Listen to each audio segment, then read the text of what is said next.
So now let's talk about our second derivative product, options. Now to understand options in a much better manner, I'll give you one more example. So once again, I'll say that my property costs rupees 1 crore and I'm the seller. Okay, I'm the person who is the option seller. And now you have a view that the price of this land is going to go above rupees 1 crore in the coming 2 months. Okay, so what you're going to do is you're going to pay a small token amount to me, which we call as premium. So you're going to pay me a small premium. So let's assume the premium to be around 1 lakh rupee. And when you kind of give me that token amount, we are getting into a contract where I kind of tell you after 2 months I'll sell this product to you for 1 crore itself. Okay, if the price goes above 1 crore, I'll give it to you for 1 crore. However, if the price kind of stay below 1 crore, let's say that the price falls down to 90 lakhs. Okay, now if the price falls down below 1 crore, let's say the price drops down to 90 lakh, still you'll be having to purchase it from me for 1 crore. However, it is up to you whether or whether not to buy it from me. If the price comes down to 90 lakhs, definitely you'll forget about the contract, right? See, you're paying just a premium of 1 lakh. If the price falls down to 90 lakhs, then you'll definitely forget about the 1 lakh premium that you have paid. Then whatever the market price is after 2 months, you'll buy it from me. Okay. So due to the very same reason, we mention option as rights. Okay, it is a right of the buyer whether or whether not to execute it. Okay, so in this case, we are kind of talking about a call option. I'll talk about all these in much detailed manner moving forward, but let me just complete this example. So 1 crore is the price of the property. Now the premium you are paying is 1 lakh rupee. Now with this 1 lakh premium that you pay, you have the right to purchase this particular property, okay, at 1 crore after 2 months.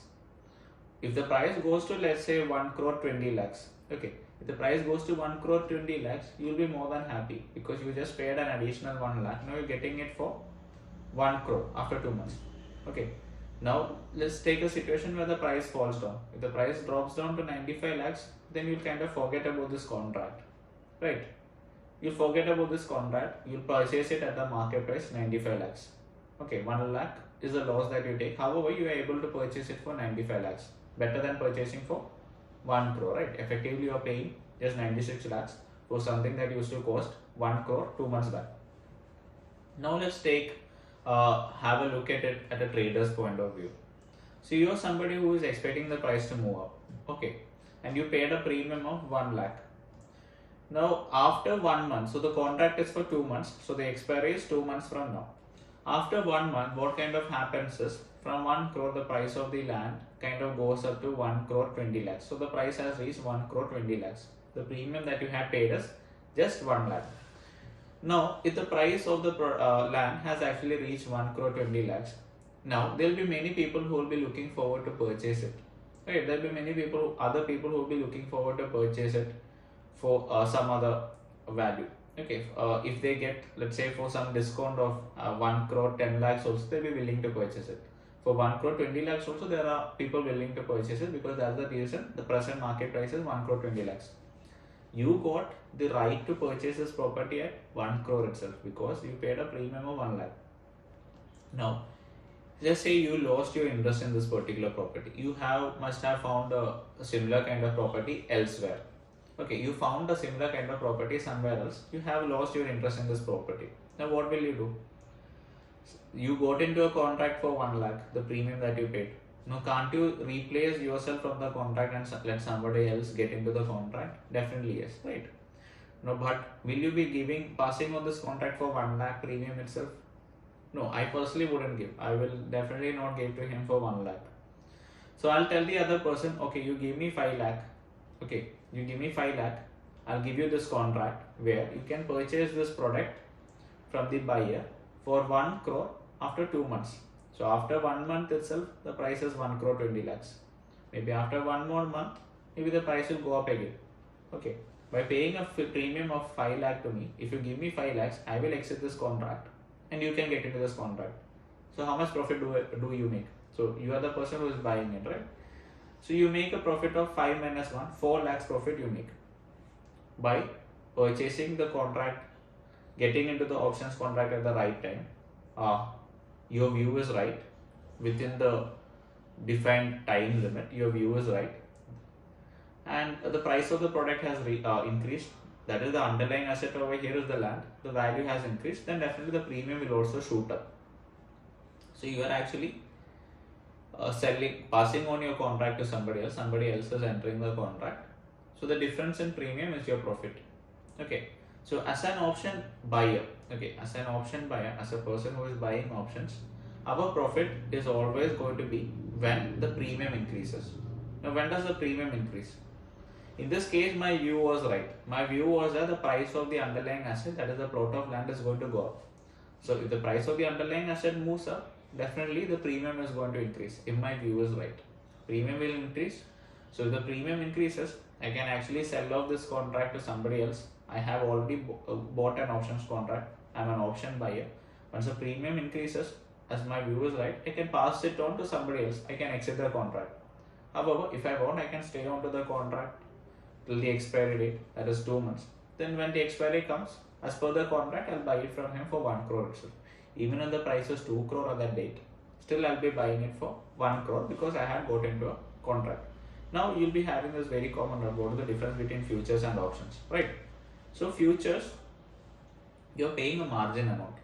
Okay, that means if 1 crore rupees is the price, you are actually paying, let's say, a 15%. That is 15 lakhs you're paying as advance. So that is the margin requirement. The margin that is getting locked is 15 lakhs.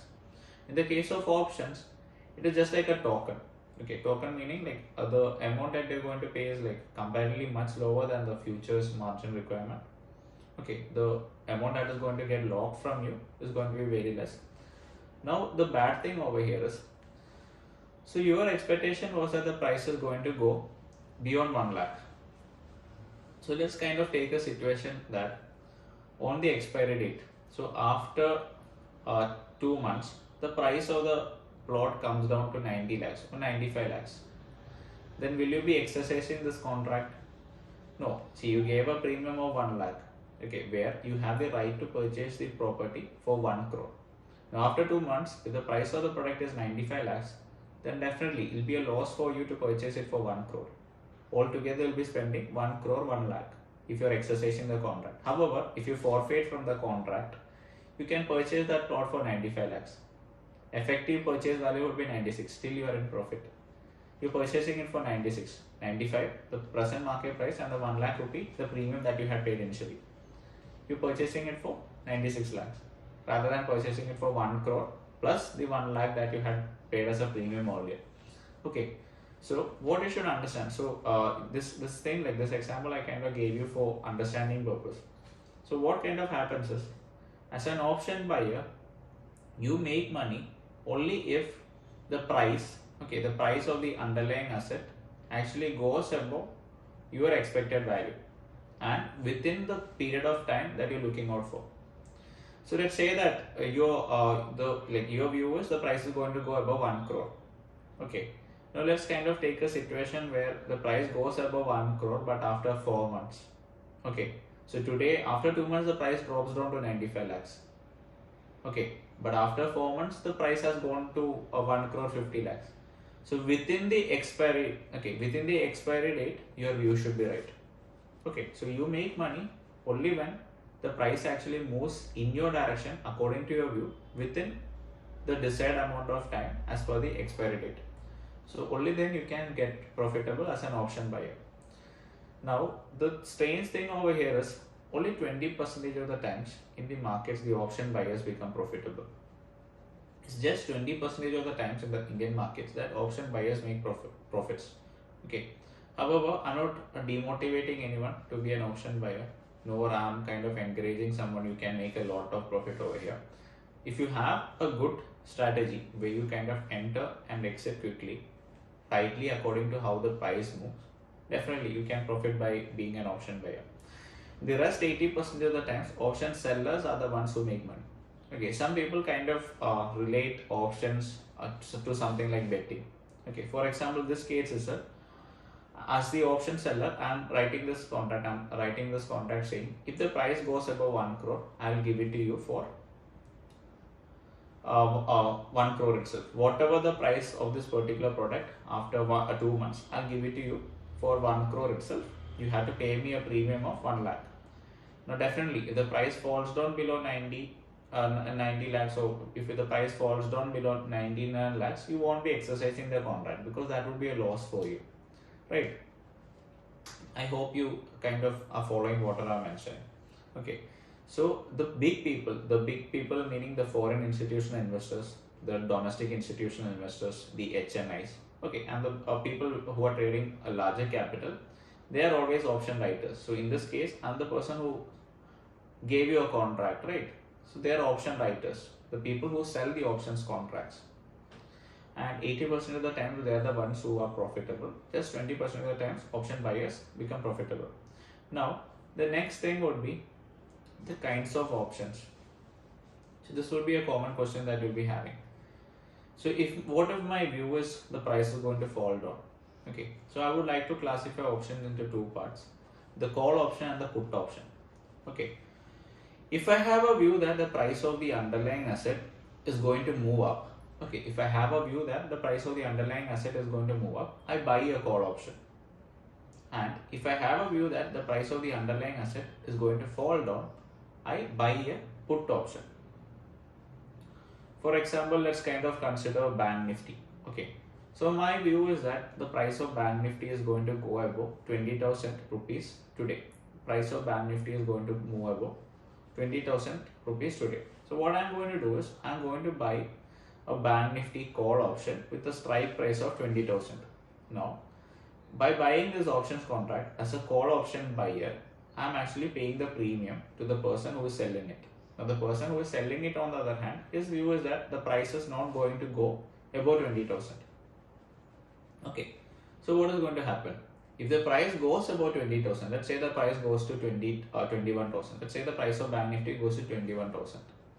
Okay, if the price goes to 21,000, the person who kind of sold this contract to me, he will be forced to sell.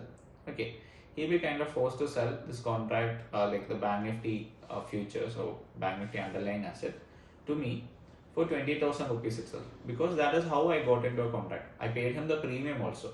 Now he has to give me the product for 20,000 itself. Now if I got into this contract, let's assume that I got into this contract by paying a premium of 100 rupees or 50 rupees per share. 50 rupees will take. So let's assume I got into this contract by paying a premium of 50 rupees. So Bank Nifty, one lot is 20 numbers. Okay, 20 is the lot size. So 50 into 20 is the premium that I pay to him. Okay, so initially I told you, in futures and options we always trade in lots. So 50 into 20, that is nothing else but 1,000 rupees is the premium that I pay him. So once, let's say that the price actually moved to 21,000. Now the premium must have actually become maybe 500. See, initially the premium was 50. The premium must have actually become 300, 400. I'm just mentioning 300. Okay. So what will be the profit that I make? If my view is right, now within the expiry date. So let's kind of say that my view was that the price is going to go above 20,000 the same day itself. So something that I bought for 50. Now, if my view is right, there will be an exponential increase in the price of the premium. So from 50, the premium must have actually increased to, let's say, 300. So 300 minus 50, around 250 rupees into 20. Okay. So 250 into 20, that is 5,000 rupees will be my profit. Okay. The maximum risk I took in this case was 50 into 20. So 1,000 rupees risk I took, I made a profit of 5,000 rupees. So that is also possible as an option buyer. If your view is right within the period of time that you're looking forward for. Within the time duration also, the price should be reached. Okay. Please understand that as an option buyer, it's just 20% of the times you make money, and you need to be really sharp, you need to be really quick to become profitable as an option buyer. Okay. Rest 80% of the time, it is option sellers who are making money. I'm emphasizing this fact again and again because things should not seem so easy for you. Okay. Now to compare option buyers and option sellers. Okay, to compare option buyers and option sellers, I would just like to mention the insurance companies and people who take insurance. See, the people who take insurance are the ones like they pay a premium of, let's say, 500 rupees per month, and they get a coverage of 5 lakh rupees annually. If some mishap happens with their health, they get a coverage of 5 lakh rupees. They're paying just 500 rupees or maximum 1000 rupees per month. Okay, and just taking the case of a healthy adult who is aged around 27, he must be paying a premium between 500 to 1000.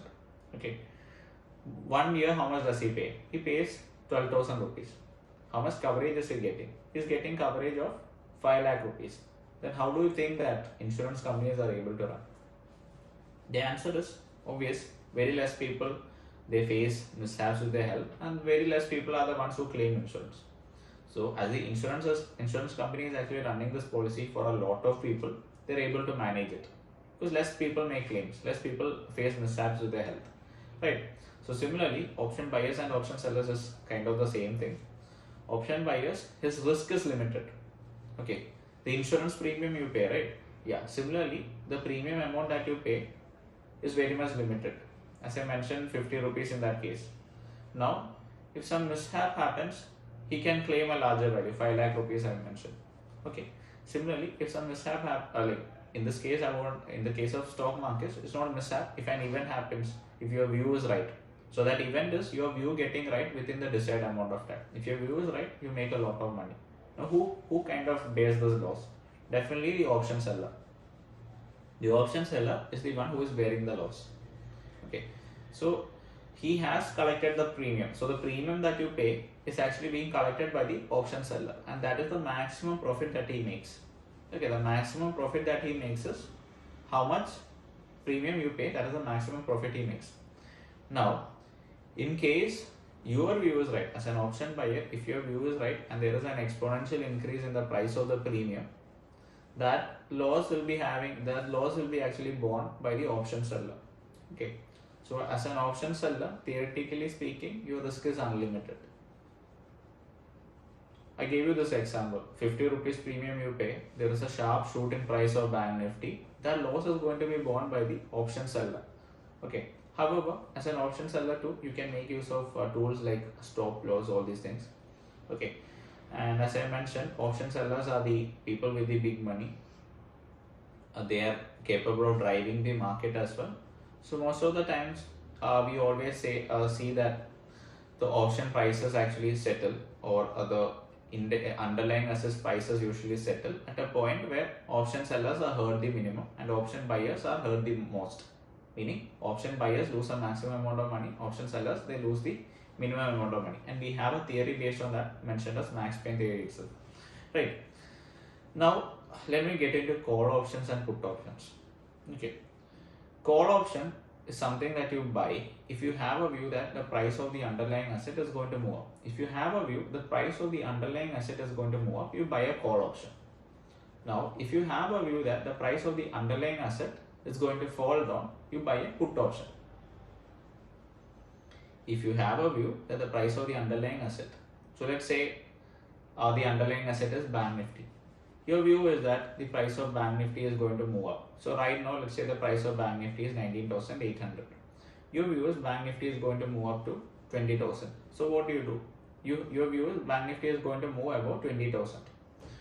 You buy a call option whose strike price is 20,000. Now, within your expected time, okay, so within the expected amount of time, if the price moves about 20,000, you make a huge profit. So actually the price needn't move till 20,000 itself. So let me give you an example that you're buying a call option to strike price. So you mention it as strike price. So strike is nothing else, the level up to which you expect the underlying asset to move. So you buy a strike price, call option with strike price 20,000, whose let's say the expiry is this coming Thursday. This coming Thursday is the expiry. However, you are planning to enter and exit within the same day. Your view is the price is actually going to go about 20,000. You select a 20,000 strike price. You buy the call option. The price of the underlying asset, that is Bank Nifty, was trading at 19,800 when you purchase this call option. Let us assume that the premium you had to pay there was 100 rupee. 100 rupee was the premium amount that you had to pay. Now let's assume on the same day or within a period of like let's say 15 minutes, the price of underlying asset has actually moved up from 19,800 to 19,900. Okay, from 19,800 the price has moved up to 19,900. Now you had a premium, you had paid a premium of 100 rupees, right? Now your premium would actually must have increased to somewhere around 100 and let's say 200 rupees. Your premium must have increased to 200. Now what can you do? If you want, you can actually stay in the trade. Else, if you want, what you can do is you entered the contract by paying a premium of 100. Right now, because your the price actually reached somewhat near the strike. The price has actually moved towards your strike. The premium has actually increased. Premium has actually increased by a value of 100. Now you can exit the contract. You can exit the contract. Somebody else will come into the contract. Now he'll pay you. He will actually be paying a premium of 200, and the premium that you paid is 100. So 200 minus 100 is going to be a profit into lot size. If it is Bank Nifty, 100 into 20, 2000 rupees profit you make, you exit the trade. So that can be done. Okay. Now if you want, you can actually wait for more time. You can wait for the price to move above the strike. It is completely up to you. Okay, it is completely up to you how long your view is valid and within what time you achieve the price to reach particular targets. Okay, within what time you expect the price to reach particular targets, how long your view is valid. In between, if your view changes, you might exit your position. However, the maximum risk you are taking in this particular case is 100 into 20. In this example, the risk that you have taken is also the same. Okay. Now in the case of Bank Nifty 2, I told you that case, right? The expiry is after 1 week, this coming Thursday. So today is Monday. Let's take today is Monday. Expiry is on Thursday. So what if this coming Thursday, Bank Nifty expires at, Bank Nifty is kind of expiring at let's say 19,700. Bank Nifty is expiring at 19,700. However, you got into a contract paying a premium of 100 rupees, expecting the price of Bank Nifty to move above 20,000. Now what will happen? Will you exercise the contract? No. See, you paid a premium of 2,000, 100 into 20, 2,000 rupees contract you have entered. Now the auction seller, he received this 2,000 rupee premium. Now the price of Bank Nifty is 19,700. Now will you exercise the contract? Will you kind of purchase Bank Nifty from him for 20,000? No, you won't be doing it because right now the present price is 19,700. You will kind of forfeit the contract. You will forget about the contract. You will exit from it. From the market, you understand the price is 19,700. That is what you are going to prefer, right? And the person who sold the options, 20,000 strike price, he will be happy because he received a premium of 2,000 from you. Just like how an insurance company, they kind of create a fear among people saying you might face this health issue. A very less percentage of the people face health issue. They are the ones who claim the insurance. Rest of people, they end up paying money, a premium, and insurance company makes money, right? All insurance companies are running. Why? Because there's a very less amount of people who face health mishaps and they are the ones who claim insurance. But still insurance is profitable, right? A lot of insurance companies we have seen emerging these days. See, insurance is very much important. I'm not telling insurance is bad. Health insurance is definitely important. We need to protect ourselves from some mishaps that can kind of happen due to some unforeseen circumstances, and we need to protect our wealth as well. So please keep in mind, if your view is that the price of the underlying asset is going to move up, you buy a call option. If your view goes wrong, if the price doesn't move above the strike price that you have mentioned, your view goes wrong within the limited fixed amount of time, that is the expiry date, the premium will become zero. See, nobody will you got into a contract by paying a premium of 100, right?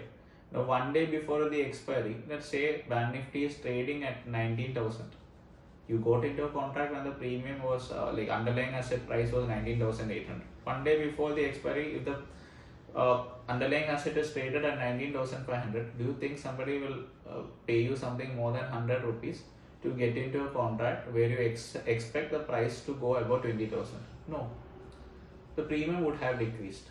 Okay. Now as traders, we are actually making use of the premium, change in premium. So if our view is right, the value of premium will increase. So when the value of premium increases, we pass on the contract to somebody else and we exit the trade.